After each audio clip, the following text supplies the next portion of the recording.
मी विधानसभेत घोषणा केली होती, आजपर्यंत सगळ्या कर्जमाफी योजनांमध्ये लगतच्या कर्जमाफी योजनेतले जे पात्र उमेदवार असतात त्यांना अपात्र करण्यात आलं। यावेळी आम्ही त्यांनाही 50,000पर्यंत पात्र करण्याचा निर्णय घेतला होता, पहिल्यांदा खास बाब म्हणून। परंतु रणधीर सावरकर यांच्या नेतृत्वात सत्ता पक्षाचे आमदार मला भेटले आणि त्यांनी विनंती केली की त्यांनाही 2 लाखापर्यंत कर्जमाफी द्यावी, म्हणून पहिल्यांदा राज्याच्या इतिहासामध्ये कर्जमाफीमध्ये त्यांचाही समावेश करण्यात आलेला आहे। मुळामध्ये दुसरी जी अट होती की 26-27चेही पैसे भरले तर प्रोत्साहनपर पैसे मिळतील, ती 26-27ची अट जी आहे ती आपण काढून टाकलेली आहे।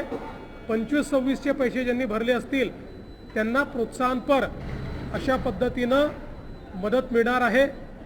यामुळे काही शेतकरी जे अपात्र झाले असते ते सगळे पात्र झालेले आहेत आणि मला असं वाटतं आता देशातली आणि राज्यातली सगळ्यात मोठी कर्जमाफी 56 लाख शेतकऱ्यांकरता ही कर्जमाफी आपण त्या ठिकाणी जाहीर केली। नमस्कार, कॉम्पिटिटिव्ह एक्झाम हब या आपल्या YouTube चॅनलवर आपल्या सर्वांचे खूप खूप स्वागत आहे। आणखी एक मोठी आणि आनंदाची बातमी समोर आलेली आहे।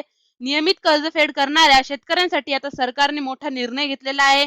वेळेवर आणि नियमित पीक कर्ज परतफेड करणाऱ्या पात्र शेतकऱ्यांना आता 50,000 पर्यंत प्रोत्साहनपर लाभ देण्याचा निर्णय सरकारने घेतलेला आहे। जसं की तुम्ही बघू शकता, देवेंद्र फडणवीस यांनी माहिती दिलेली आहे। यामुळे प्रामाणिकपणे कर्जफेड करणाऱ्या शेतकऱ्यांना आर्थिक दिलासा मिळणार असून इतर शेतकऱ्यांनाही नियमित कर्जफेड करण्याची प्रोत्साहन मिळेल।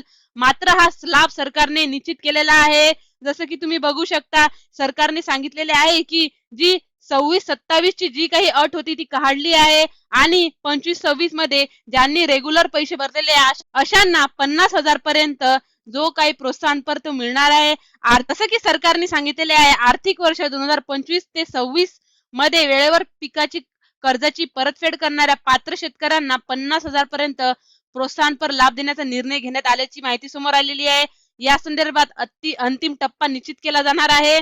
तर बघा, ज्यांनी 25-26 मध्ये पैसे भरलेले अशांना 50,000 पर्यंत प्रोत्साहन मिळणार आहे। जी 26-27ची अट आहे ती काढली गेलेली आहे। अशा प्रकारची खूप महत्त्वाची अपडेट होती।